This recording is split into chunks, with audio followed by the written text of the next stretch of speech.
Hello everyone, welcome to UP online coaching. आपको पता है यूपी ऑनलाइन कोचिंग के इस चैनल पर यूपी टेट पर्यावरण के प्रीवियस ईयर पेपर सॉल्व कराए जा रहे हैं। साथ ही साथ बेस्ट 500 क्वेश्चन की सीरीज भी चल रही है पर्यावरण से रिलेटेड। तो दोस्तों, आज ज़्यादा बात न करते हुए बढ़ते हैं पहले क्वेश्चन की तरफ। इनमें से कौन वर्तमान राष्ट्रीय महिला आयोग की अध्यक्षा है? ये वर्तमान की बात हो रही है दोस्तों। जब ये क्वेश्चन आया था 2018 में, उस समय रेखा शर्मा थी। ये समय समय पर बदलती रहती हैं। रिसेंटली मैंने चेक नहीं किया और शायद रेखा शर्मा ही हैं।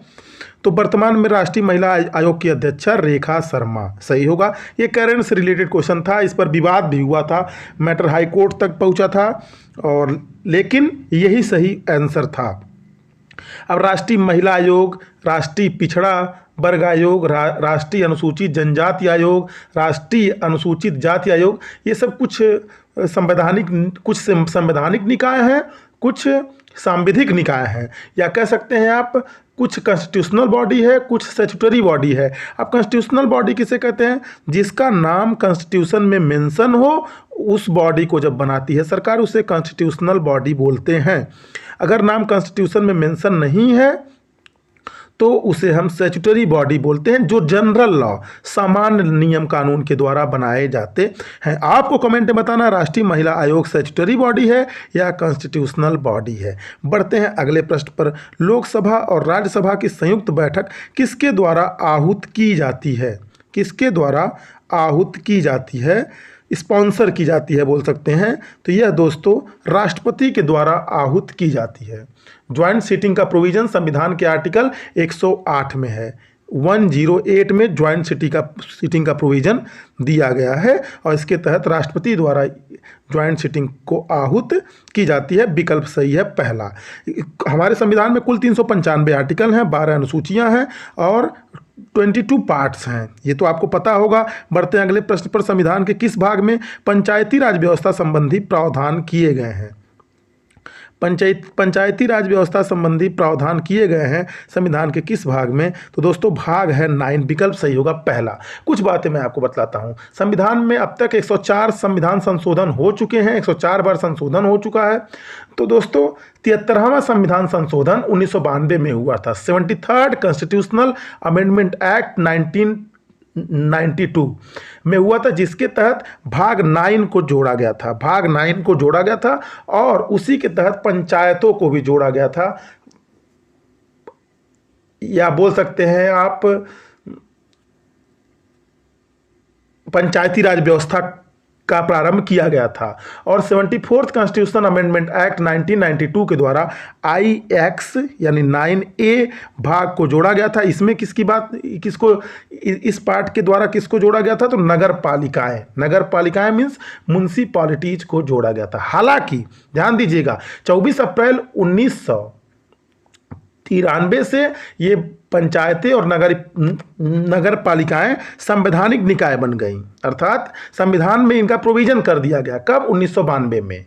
1992 में by 73rd constitution amendment act 1992 and by 74th constitution amendment act 1992 के तहत, और 24 अप्रैल 1993 से पूरे देश में इसे लागू कर दिया गया।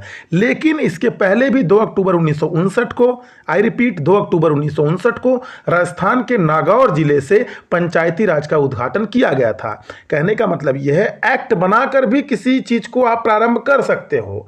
जरूरी नहीं है कि उसका प्रोविजन कॉन्स्टिट्यूशन में हो, लेकिन कॉन्स्टिट्यूशन में इसे कब डाला गया? पंचायतों और नगर पालिकाओं को इन्हें संवैधानिक निकाय कब घोषित किया गया? By 73rd constitution amendment act 1992 and by 74th constitution amendment act 1992। उम्मीद करता हूं क्लियर हो गया होगा। अगर कोई कंफ्यूजन होगा तो आप जरूर पूछिएगा। बढ़ते हैं अगले प्रश्न पर। 74th संविधान संशोधन का संबंध है, अभी मैंने बताया 74th संविधान संशोधन का संबंध किससे है? तो नगर पालिकाओं से है। नगर पालिकाओं को हम कहते हैं शहरी स्थानीय स्वशासन means urban local self government, और ग्रामीण स्थानीय स्वशासन means rural local self government. 73rd से ऑप्शन ए को किया गया था और 74th से ऑप्शन बी को। इसी को हम पंचायती राज व्यवस्था बोलते हैं। ग्रामीण स्थानीय स्वशासन को पंचायती राज व्यवस्था बोलते हैं और म्यूनसिपालिटी व्यवस्था शहरी स्थानीय स्वशासन को बोलते हैं। तो विकल्प सही है दोस्तों दूसरा। बढ़ते हैं अगले प्रश्न पर। अगला प्रश्न क्या है? किस गैस के वर्षा के पानी में घुलने से वर्षा का पानी अम्लीय हो जाता है? Sulphur dioxide. सल्फर डाइऑक्साइड के घुलने से वर्षा का पानी अम्लीय हो जाता है। यह एक एसिड रेन गैस भी है दोस्तों और सबसे ज़्यादा SO2 केमिकल फार्मूला इसका SO2 होता है।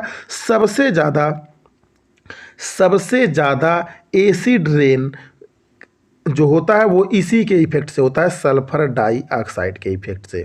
बढ़ते हैं अगले प्रश्न पर। भारतीय संविधान में विधि का शासन विचार कहाँ से लिया गया है? विधि के शासन को बोलते हैं दोस्तों रूल ऑफ लॉ। यह इंग्लैंड से लिया गया है। कहाँ से? इंग्लैंड से। फंडामेंटल राइट अमेरिका से लिया गया है। कुछ प्रोविजन स्विट्जरलैंड से, कुछ प्रोविजन आयरलैंड से लिए गए हैं, ध्यान दीजिएगा। लेकिन इंग्लैंड से लिया गया है विधि का शासन अर्थात रूल ऑफ लॉ। यह सब कॉन्स्टिट्यूशन का क्वेश्चन है, कॉन्स्टिट्यूशन आप अच्छे से पढ़ लीजिएगा। बढ़ते हैं अगले प्रश्न पर। लोकसभा के चुनाव हेतु अधिसूचना कौन जारी करता है? देखिए इसमें कन्फ्यूजन हुआ था। क्यों कन्फ्यूजन हुआ था? PNP ने बोला था कि हम आंसर SCRT में जो दिया है उसी के अकॉर्डिंग मानेंगे, जबकि इसका विकल्प सही किया गया था भारत का निर्वाचन आयोग। लेकिन मैं फिर से बोलता हूं कि अगर SCRT को सही माने तो राष्ट्रपति सही होगा। क्यों? अब सही है या नहीं सही है मैं इस पर कमेंट नहीं कर रहा हूँ, ना तो यहाँ पे डिस्कशन करने का टाइम है। लेकिन अगर SCRT के अनुसार माने तो SCRT कक्षा 8 की किताब है हमारा इतिहास और नागरिक जीवन। उसमें नागरिक जीवन वाला जो विषय है, मतलब एक ही बुक में दोनों है, हमारा इतिहास और नागरिक जीवन। पहला चैप्टर है हमारा लोकतंत्र, उसमें 8वीं लाइन है, 8वीं लाइन में ये मेंशन है। अगर SCRT को आधार मानकर PNP मानती तो राष्ट्रपति सही करना चाहिए था, लेकिन सही हुआ था भारत का निर्वाचन आयोग, जो कि सही भी है, अधिसूचना जारी करता है भारत का निर्वाचन आयोग। लेकिन कुछ किताबों में राष्ट्रपति को भी दिया गया है। ये कंफ्यूजिंग क्वेश्चन है दोस्तों। कुछ परीक्षाओं में राष्ट्रपति सही किया गया है, जैसे उत्तराखंड PCS में राष्ट्रपति सही किया गया है, UP PCS में भारत का निर्वाचन आयोग सही किया गया है। अब अलग अलग PCS means public service commission, वहाँ का जो स्टेट आयोग है उसके द्वारा। तो विकल्प सही है दोस्तों इसका पहला। इसका विकल्प कौन सा सही है? पहला। एक बात और जानिए, भारत का निर्वाचन आयोग इलेक्शन कमीशन ऑफ इंडिया की बात संविधान के किस आर्टिकल में की गई है? तो आर्टिकल नंबर 324 में की गई है, अर्थात 324 में की गई है। 324 से लेकर 329 तक के जो आर्टिकल हैं वो किससे संबंधित है? भारत के निर्वाचन आयोग से संबंधित हैं। बढ़ते हैं अगले प्रश्न पर। अगला प्रश्न क्या है? लोकसभा की कार्रवाई के प्रथम घंटे को क्या कहा जाता है? तो लोकसभा की कार्रवाई के प्रथम घंटे को हम प्रश्नकाल कहते हैं। वास्तव में होता क्या है? संसद की कार्रवाई में ही प्रश्न पूछना सदस्यों का संसदीय अधिकार माना गया है। संसद की कार्रवाई में प्रश्न पूछना सदस्यों का संसदीय अधिकार माना गया है। सांसद क्या करते हैं? लोगों और व्यवस्थाओं से जुड़े सवाल कर सकते हैं। दोनों सदनों में सवाल पूछने के लिए 1 घंटे का समय तय होता है। इसे प्रश्नकाल कहते हैं, क्वेश्चन आवर कहते हैं। अब शून्यकाल किसे कहते हैं? तो शून्यकाल के बारे में कोई ऑफिशियल ये नहीं है। क्यों? क्योंकि लोकसभा या राज्यसभा की जो कार्यकारिणी है उसमें इसका नाम जिक्र नहीं किया गया है, लेकिन फिर भी शून्यकाल को इंडिया का इन्वेंशन माना जाता है। 0 आवर या शून्यकाल भारतीय संसद से ही निकला दोस्तों, एक आइडिया है। यानी शून्यकाल की शुरुआत भारत से ही हुई। हालांकि शून्यकाल का जिक्र संसद की किसी भी कार्रवाई प्रक्रिया में नहीं किया गया है। संसद का मतलब राज्यसभा लोकसभा दोनों होता है। लोकसभा में 12 बजे से शून्यकाल का समय निर्धारित है। लोकसभा में 12 बजे से शून्यकाल का समय निर्धारित है, यानी प्रश्नकाल के 1 घंटे बाद शून्यकाल चलता रहता है। तो प्रथम घंटे को प्रश्नकाल, 12 बजे के बाद के समय को शून्यकाल बोलते हैं। बढ़ते हैं अगले प्रश्न पर। वर्षा जल संग्रहण क्या है? इसे रेन वाटर हार्वेस्टिंग भी बोलते हैं। तो वर्षा जल का जमाव और भंडारण, वर्षा का जो जल होता है उसका जमाव और भंडारण करना ही वर्षा जल संग्रहण कहलाता है। प्रयुक्त जल का संग्रहण नहीं। प्रयुक्त मतलब जो ऐसा जल जो उपयोग किया जा चुका है उसका संग्रहण नहीं। वर्षा जल का जमाव और भंडारण इसका बेस्ट ऑप्शन है, विकल्प सही है दूसरा। भारतीय गैंडा कहाँ संरक्षित है? तो भारतीय गैंडा निम्नलिखित विकल्पों में से काजीरंगा नेशनल पार्क में संरक्षित है। देखिए काजीरंगा नेशनल पार्क कहाँ है? असम में है। जिम कॉर्बेट नेशनल पार्क कहाँ है? उत्तराखंड में है। बांदीपुर नेशनल पार्क कहाँ है? तो कर्नाटक में है। गिर नेशनल पार्क कहाँ है? तो गुजरात में है। ये भी क्वेश्चन एग्जाम में आ चुका है। बांदीपुर को छोड़ के गिर वाला भी आ चुका है, काजीरंगा भी आ चुका है, कॉर्बेट नेशनल पार्क भी आ चुका है। अगर आपसे कोई पूछे भारत का पहला नेशनल पार्क कौन सा है, तो जिम कॉर्बेट नेशनल पार्क है। हालांकि 1936 में जब जिम कॉर्बेट नेशनल पार्क की स्थापना हुई थी, उस समय दोस्तों इसका नाम हैली नेशनल पार्क था। क्या था? हैली नेशनल पार्क था, और उस समय वह उत्तर प्रदेश का पार्ट हुआ करता था। वर्तमान में यह उत्तराखंड में स्थित है, जिम कॉर्बेट नेशनल पार्क। और प्रोजेक्ट टाइगर की शुरुआत भी 1 अप्रैल 1973 को जिम कॉर्बेट नेशनल पार्क से ही हुई थी। ये बातें मैं अपने हर वीडियो में रिपीट करता रहता हूँ। बढ़ते हैं अगले प्रश्न पर। अगला प्रश्न क्या है? निम्नलिखित में से कौन सा क्रम पारिस्थितिकी तंत्र में ऊर्जा प्रवाह के संबंध में सही है? अगर आपने हमारा बेस्ट 500 का सीरीज देखा होगा तो आपको अब तक उत्तर का अंदाजा लग गया होगा। विकल्प सही है तीसरा, उत्पादक। उत्पादक को खाते हैं उपभोक्ता, और एक अलग कंसेप्ट है अपघटनकर्ता का, जैसे फंजाई होते हैं। तो विकल्प सही है दोस्तों तीसरा। अगर इसमें कोई कंसेप्चुअल चीज़ आपको नहीं समझ में आ रहा है, बेस्ट 500 का दूसरा या तीसरा वीडियो आप हमारा देख लीजिए, उसी में इसके बारे में बतलाया गया है। बढ़ते हैं अगले प्रश्न पर। कौन सी ग्रीन हाउस गैस वातावरण में सबसे अधिक मात्रा में उपस्थित रहती है? तो दोस्तों ग्रीन हाउस गैसें मुख्य रूप से 6 हैं। रिपीट करता हूं, जल वाष्प पहला, दूसरा कार्बन डाइऑक्साइड, तीसरा मीथेन, चौथा ओजोन, पांचवा नाइट्रस ऑक्साइड N2O यानी हंसाने वाली गैस, और छठा है CFC क्लोरोफ्लोरोकार्बन। जिसमें से जल वाष्प की मात्रा सबसे अधिक है, लेकिन कितनी है? 36 से 72% तक। कार्बन डाइऑक्साइड की 9 से 26% तक। पोजीशन टू पोजीशन वैरी करता रहता है। मीथेन का 4 से 9% तक, ओजोन का 3 से 7% तक, सो ऑन। लेकिन अगर विकल्प में जल वाष्प नहीं है तो कार्बन डाइऑक्साइड सही होगा। अगर यहाँ प्रोपेन या एथेन या मीथेन की जगह कहीं पर भी जल वाष्प होता तो जल वाष्प ही सही उत्तर होता। इसलिए इस क्वेश्चन के जरिए कंसेप्ट बनाने का प्रयास मत कीजिएगा कि ग्रीन हाउस गैस वातावरण में सबसे अधिक मात्रा में जो उपस्थित हुआ कार्बन डाइऑक्साइड है। नहीं, इस विकल्प के आधार पर कार्बन डाइऑक्साइड है, लेकिन अगर जनरली पूछा जाए तो जल वाष्प। क्लियर? बढ़ते हैं अगले प्रश्न पर। 132वां क्वेश्चन आपने कर लिया। अब 133वां देखते हैं कहां से है।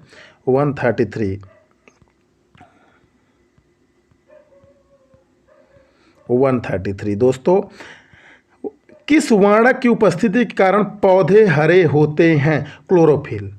क्लोरोफिल के ग्रेना में ही ये प्रक्रिया होती है। ग्रेना के क्लोरोफिल में ही ये प्रकाश संश्लेषण की प्रक्रिया होती है। प्रकाश संश्लेषण में क्या होता है आपको पता होगा, बहुत ज़्यादा उसके डिटेल में जाने की यहाँ पर आवश्यकता नहीं है। ऐसे भी मेरा वीडियो काफ़ी लंबा हो जाता है। बच्चे लाइव चैट में यही बार बार बोलते हैं कि वीडियो सर लंबा हो जाता है। तो इसलिए किस वर्णक की उपस्थिति के कारण पौधे हरे होते हैं? क्लोरोफिल। बढ़ते हैं अगले प्रश्न पर। मानवीय गतिविधियाँ जो पृथ्वी पर जलवायु परिवर्तन के लिए जिम्मेदार हैं, वो कौन सी हैं? वनों को जलाना, बिल्कुल सही है, यह भी जिम्मेदार है जलवायु परिवर्तन के लिए। कृषि क्रियाकलाप, यह भी जिम्मेदार है। एरोसोल कैन का उपयोग, यह भी जिम्मेदार है। अर्थात उपरोक्त सभी जिम्मेदार हैं जलवायु परिवर्तन के लिए, यानी क्लाइमेट चेंज के लिए। अब क्लाइमेट क्या होता है, सीजन क्या होता है, मानसून क्या होता है, सीजन या क्लाइमेट में अंतर क्या होता है, अगर इसके बारे में आपको जानना होगा तो कमेंट में पूछिएगा, बतला देंगे। बढ़ते हैं अगले प्रश्न पर। यूफॉर्बिएसी फैमिली की कौन सी फसल बायोडीजल उत्पन्न करने के लिए जानी जाती है? देखिए, इनमें से एक ही फसल है जो बायोडीजल उत्पन्न करने के लिए जानी जाती है, जेट्रोफा। अब ये किस फैमिली का है, यह एक अलग विषय जानकारी आपको मिल गई। तो यह यूफॉर्बिएसी फैमिली का पौधा है। बढ़ते हैं अगले प्रश्न पर। जड़ी बूटियों की रानी, जड़ी बूटियों की रानी भारत की सबसे पवित्र जड़ी बूटी, जड़ी बूटियों की रानी भारत की सबसे पवित्र जड़ी बूटी है। इस औषधीय पौधे का हिंदू धर्म में महत्व है और इसका वानस्पतिक नाम या साइंटिफिक नेम ओसिमस सैक्टम है। ओसिमम सैक्टम है। इसको सामान्यतः गांव में किस नाम से जाना जाता है? तो तुलसी, यानी तुलसी को जड़ी बूटियों की रानी भी कहा जाता है। इसका वनस्पतिक नाम या साइंटिफिक नेम ओसिमम सैक्टम है। 2 इंफॉर्मेशन आपको और मिल गई। बढ़ते हैं अगले प्रश्न पर। पीने के लिए सुरक्षित पानी को क्या कहते हैं? पीने के लिए सुरक्षित पानी को क्या कहते हैं? तो पीने योग्य पानी यानी पोटेबल वाटर। आशुद्ध जल यानी क्या होता है? डिस्टिल्ड वाटर, मतलब शुद्ध जल, अशुद्ध जल। फ्रेश वाटर मीन्स ताज़ा पानी, नल का पानी, जान ही रहे हैं। यहाँ पर विकल्प सही है पहला। पीने के लिए सुरक्षित पानी को कहते हैं पीने योग्य पानी, अर्थात portable water.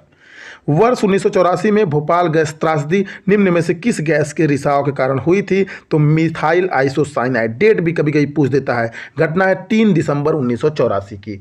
3 December, I repeat, 3 दिसंबर 1984 की दोस्तों यह घटना है। यूनियन कार्बाइड फैक्ट्री में से मिथाइल आइसोसाइनेट का रिसाव हुआ था, जिसके कारण करीब करीब 15,000 लोगों की जाने गई थी। बढ़ते हैं अगले प्रश्न पर। अगला प्रश्न क्या है दोस्तों? 149 139 138 तक हो गया। 139 पीडीएफ में थोड़ा सा सीक्वेंस आगे पीछे हो गया है।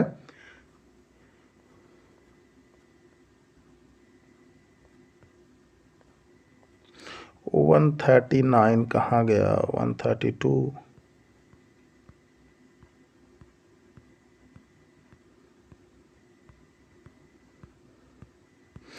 139 एक minute.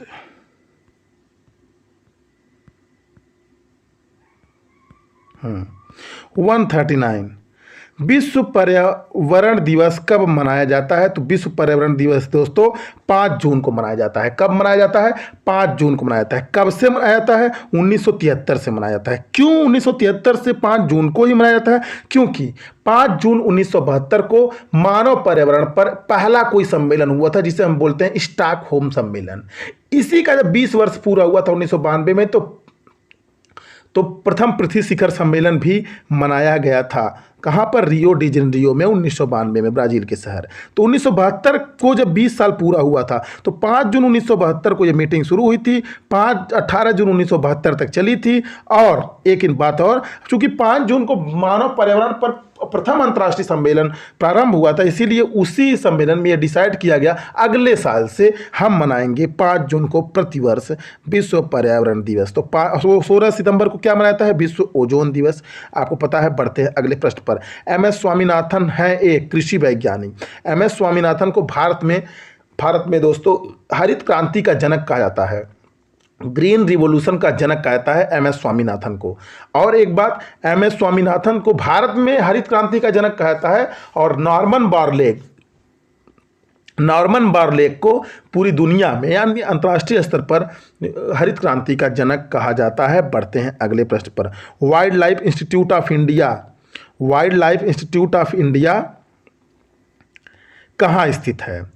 Wild life institute of India Dehradun में स्थित है। देहरादून कहाँ है? तो उत्तराखंड में है। प्रकाश संश्लेषण के दौरान हरे पौधे निम्न में से किसे सोख लेते हैं? कार्बन डाइऑक्साइड को सोख लेते हैं। प्रकाश संश्लेषण के ऊपर मैं एक अलग से वीडियो बनाने वाला हूँ। सौरमंडल के ऊपर मैं एक अलग से वीडियो बनाने वाला हूँ, तो परेशान होने की आवश्यकता नहीं है। Carbon dioxide.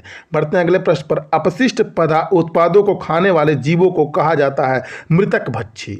डर्टी ओरस यानी मृतक भक्षी। अपशिष्ट पदार्थों को खाने वाले जीवों को मृतक भक्षी कहते हैं। बढ़ते हैं अगले प्रश्न पर। तप्त भूमि जल से किस प्रकार की ऊर्जा प्राप्त होती है? भूतापी ऊर्जा प्राप्त होती है। जियोथर्मल एनर्जी प्राप्त होती है तप्त भूमि जल यानी भूमि जल से।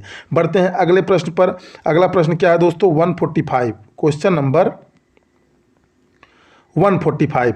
16 घास स्थल कहाँ पाए जाते हैं? तो दोस्तों 16 घास स्थल कहाँ पर पाए जाते हैं? पश्चिमी घाट पर 16 घास स्थल पाए जाते हैं। पश्चिमी घाट पर। कहाँ पर? पश्चिमी घाट पर। भारत में पेलिकन पक्षी कहाँ प्रजनन करते हैं? तो दोस्तों पेलिकन पक्षी कौन से पक्षी हैं? होता क्या है, जब ये साइबेरिया क्या है? रसिया का एशिया वाला जो पार्ट है उसे हम साइबेरिया बोलते हैं। साइबेरिया से ये इंडिया में आते हैं पेलिकन पक्षी। कब आते हैं? ठंडियों में आते हैं। क्यों? जब वहाँ पर बर्फ़ पड़ने लगता है तो वो वहाँ उधर से इधर आने लगते हैं, इंडिया की तरफ भ्रमण करते करते आ जाते हैं। वैसे तो अलग अलग वेबसाइट अलग अलग बात कहती हैं,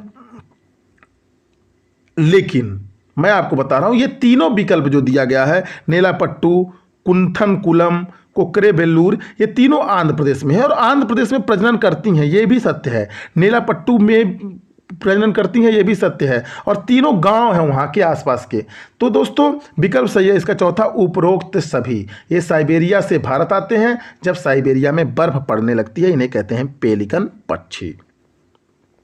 मिनी माता रोग ऐसी मछली खाने से होता है जिसमें अधिक मात्रा में पाया जाता है अधिक मात्रा में पाया जाता है, उस मछली में दोस्तों पारा अधिक मात्रा में पाया जाता है। ये मिनीमाता रोग के पीछे की कहानी थोड़ी सी लंबी है, इस वीडियो में नहीं, किसी वीडियो लंबा हो जाएगा, किसी और वीडियो में या अगले वीडियो में मैं इसे ज़रूर बतला दूंगा या कमेंट में ही बतला दूंगा। मिनीमाता रोग तो ठीक है, आपने रट लिया, पारा ऐसी मछली खाते हैं जिसमें पारा पाया जाता है, उसकी वजह से मिनीमाता रोग हो जाता है। अर्थात मिनीमाता रोग किसकी वजह से होता है? तो पारे की वजह से होता है। यह भी एक प्रश्न हो गया। लेकिन इसके पीछे जापान में कहानी है, जापान की कहानी है, वो कभी सुनाऊंगा मैं आपको। बढ़ते हैं अगले प्रश्न पर। ओजोन परत का अधिकतम ह्रास निम्न में से किस स्थान पर हुआ है? ओजोन परत का अधिकतम ह्रास निम्नलिखित में से किस स्थान पर दोस्तों हुआ है? तो ओजोन परत का अधिकतम ह्रास हुआ है उत्तरी ध्रुव पर। कहां पर हुआ है? सॉरी, दक्षिणी ध्रुव पर। ओजोन परत का अधिकतम ह्रास हुआ है दोस्तों दक्षिणी ध्रुव पर। कहां पर? दक्षिणी ध्रुव पर हुआ है। तो विकल्प सही है इसका दूसरा, दक्षिणी ध्रुव पर हुआ है ओजोन परत का अधिकतम ह्रास। दक्षिणी ध्रुव क्यों बोलते हैं? क्योंकि अंटार्कटिका में ओजोन छिद्र पाया गया है। अंटार्कटिका कहां पर है? अंटार्कटिका इक्वेटर के नीचे है। अंटार्कटिका इक्वेटर के, ये इक्वेटर है, इक्वेटर के नीचे ट्रॉपिक ऑफ कैप्रिकॉर्न, ऊपर ट्रॉपिक ऑफ कैंसर, ऊपर 23.5 डिग्री नॉर्थ, नीचे 23.5 डिग्री साउथ। तो दक्षिणी ध्रुव पर ओजोन परत का अधिकतम ह्रास देखा गया है। बढ़ते अगले प्रश्न पर। इनमें से कौन भारत का मुख्य न्यायाधीश था? मतलब प्रथम मुख्य न्यायाधीश था, first chief justice of India था भारत का। भारत का मतलब सुप्रीम कोर्ट का पूछ रहा है। तो हीरालाल जे कानिया विकल्प सही है तीसरा। बढ़ते हैं अगले प्रश्न पर। अगला प्रश्न है, रेड डाटा बुक किससे संबंधित है? रेड डाटा बुक की बात जब आती है, मैं तीन चीजें आपको बताता हूं। एक संस्था है IUCN, फुल फॉर्म है international union for conservation of nature. स्थापना हुई थी 5 अक्टूबर 1948 को। जब इसकी स्थापना 5 अक्टूबर 1948 को हुई थी दोस्तों, तो इसका नाम था IUPN। IUPN का फुल फॉर्म क्या होगा? अगर आपको पता है तो कमेंट में बताइए। इस समय वह महत्वपूर्ण दोस्तों नहीं है। रेड डाटा बुक IUCN जारी करता है। रेड डाटा बुक कब से IUCN जारी करता है? 1963 से जारी करता है। रेड डाटा बुक किससे संबंधित है? तो रेड डाटा बुक में दोस्तों जो विलुप्ति के करीब जीव हैं या जो विलुप्त हो चुके हैं, ऐसी 5 कैटेगरी है, उन्हीं को लिस्टेड किया जाता है रेड डाटा बुक के अंतर्गत। यह भी एग्जाम में आ चुका है, कौन जारी करता है? तो IUCN का प्रतीक जानवर क्या है? तो रेड पांडा, जियंट पांडा इसका प्रतीक जानवर है। और एक बात, और IUCN से संबंधित एक संस्था है WWF। क्यों इससे संबंधित है? क्योंकि इसी की सब्सिडरी ऑर्गन है WWF। इसका फुल फॉर्म होता है world wild life fund for nature. World wild life fund for nature. इसकी स्थापना 1961 में हुई थी। इसकी स्थापना कब हुई थी? 1961 में। WWF का फुल फॉर्म भी पूछ चुका है, स्थापना कब हुई थी ये भी पूछ चुका है। तो दोस्तों ये रहा हमारा complete coverage of UP TET 2018 previous year पर्यावरण का सलूशन। अगर आपको वीडियो पसंद आया होगा, वीडियो को लाइक कीजिएगा, चैनल को सब्सक्राइब कीजिएगा, बेल आइकन भी दबा दीजिएगा। अगर आपको वीडियो नहीं पसंद आया होगा तो आपको सब्सक्राइब करने की आवश्यकता नहीं है, क्योंकि यूट्यूब पे बहुत सारे चैनल हैं जहां से आप अच्छी शिक्षा ले सकते हैं। Thanks for watching.